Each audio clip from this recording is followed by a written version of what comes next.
ওই গরিবের বাচ্চা গরিব, যা ভাগ এইখান থেকে। তোর মতো গরিবকে এই জায়গায় দেখলে কোনো কাস্টমার আইবো না।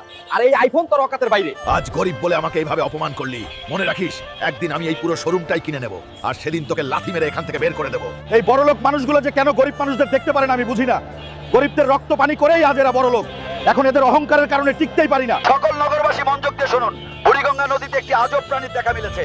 যেই সাহসী ব্যক্তি ওই প্রাণীটাকে মারতে পারবে তার জন্য রয়েছে 20 কোটি টাকা পুরস্কার। যে করেই হোক আমার ওই আজব প্রাণীটাকে খতম করতেই হবে।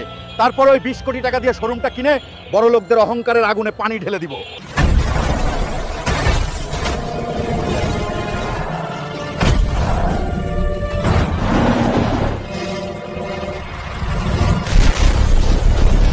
স্যার, এইবার প্রতিশ্রুতি অনুযায়ী আমার টাকাটা আমাকে বুঝিয়ে দিন। এই নাও তোমার 20 কোটি টাকা। ওই ম্যানেজার, তুই একটা সিকিউরিটি গার্ড, এখনই আমার শোরুম থেকে বের হ। এই শোরুমটা আমি 7 কোটি টাকা দিয়ে কিনে নিয়েছি। তোদের অহংকারের আগুনে পানি ঢেলে